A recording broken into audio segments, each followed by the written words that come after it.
Once upon a time, there was a guy. He made beats. Then a dude really liked those beats, so the guy made more beats. And eventually the dude and the guy even made beats together. But do you know what makes this guy's beats stand out? The sauce is his unique approach to making dark melodies. And now that I'm done talking about myself in third person like this is the intro to a Spider-Verse movie, I can tell you that today I'm going to be sharing with you some tricks that help me make super hard dark melodies. Now, I don't have a clever segue into talking about my free 7-kit bundle today, so I'll just tell you outright to get it. It's really good, and you can find it in the first link in the description. Anyways, the first thing you want to do is build a simple motif based around one minor chord, or two of them, with the third suspended to the 2 on the second chord. So this is a minor chord, and then this is the same minor chord with the third suspended. So here's my chord progression motif. And once you have something catchy, you just duplicate your pattern over and then move it up 5 spaces or semitones. And that's basically it.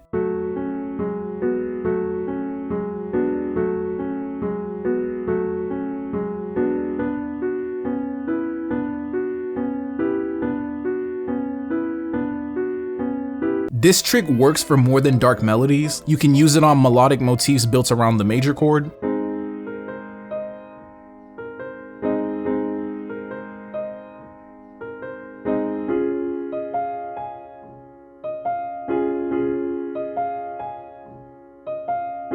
And in certain cases, you can even move parts of a chord progression up 5 semitones to create totally new vibes.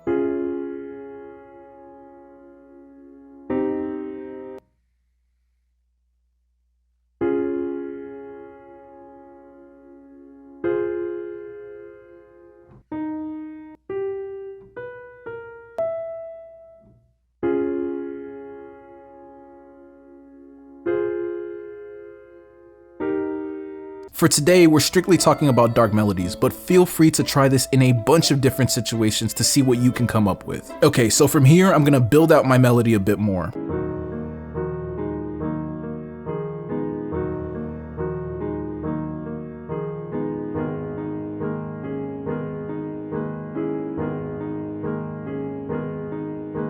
Then I'm adding some halftime to this piano and changing the key of the progression.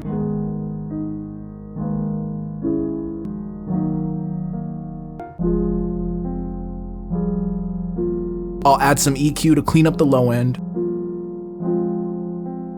some radiator to saturate the treble, some retro color for retro color things, and some outer space for delay and reverb.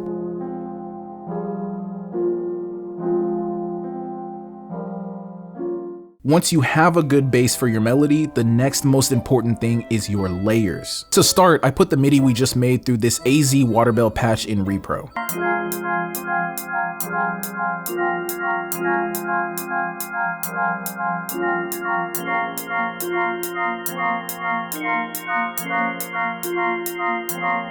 Then we can add some EQ to unmask it from the melody, and another to clean up the low end.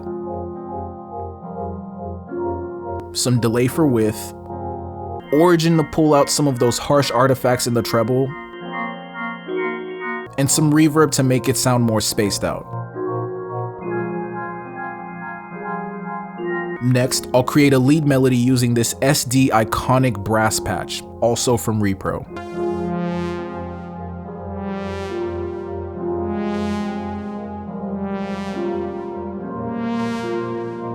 Then put it through some Portal,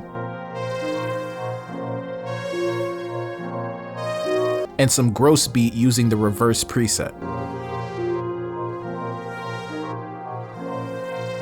Then I'll print that to wave and put it back through some more effects, starting with fruity flanges. Then some EQ, delay, and outer space for a bit more delay and a splash of reverb.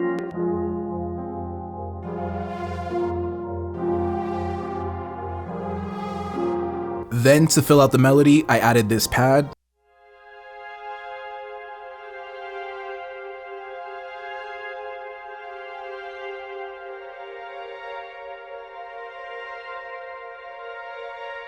And these strings.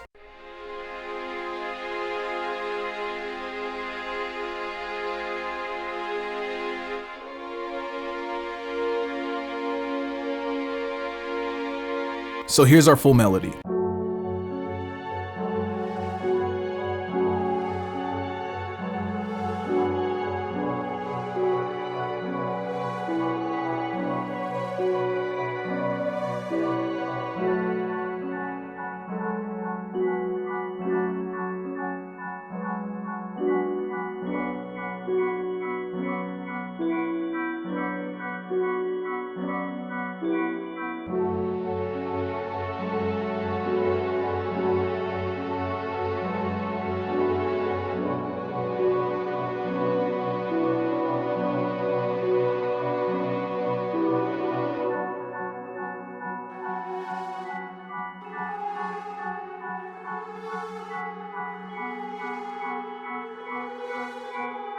From here, brother, you know what comes next. Long to take. The drums.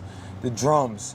I don't give a fuck about nothing else. And man, stop playing with me. If you want your shit to knock, you gotta be using the centerfold drum kit, gang. But that's if you're on some trap shit. If you're more in an R&B or boom bap mood, you gotta go with my new Flower Boy drum kit, which is heavily inspired by Tyler's new project. But today, we definitely on that trap shit. So I'm gonna start with the awards clap from centerfold.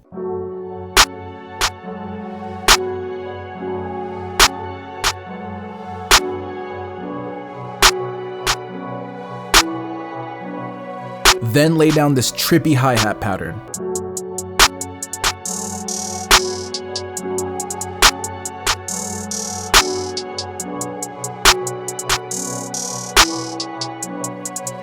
I'm gonna layer that with this open hat.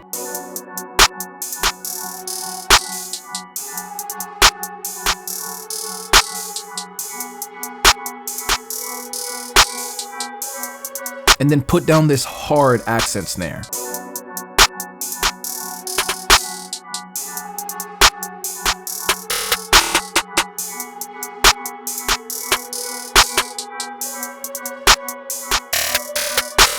Next, I'm gonna lay down a super hard bass line using the Utopia 808 from centerfold.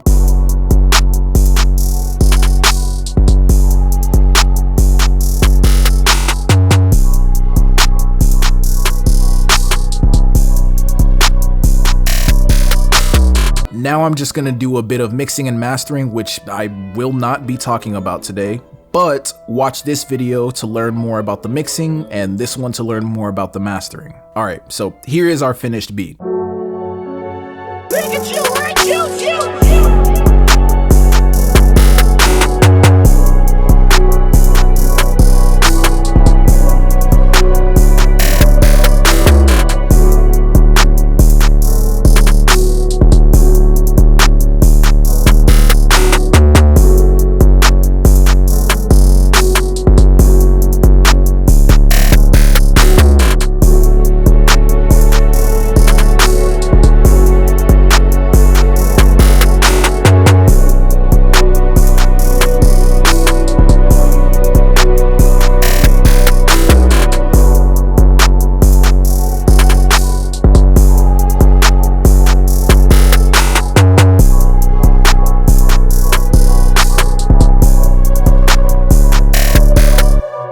This workflow is just one of many methods that I use to spice up my beats. But the reason I have so many of these tricks in my toolkit is because I have a fundamental understanding of how dark melodies work. If you want the same, check out this masterclass appearing on your screen now.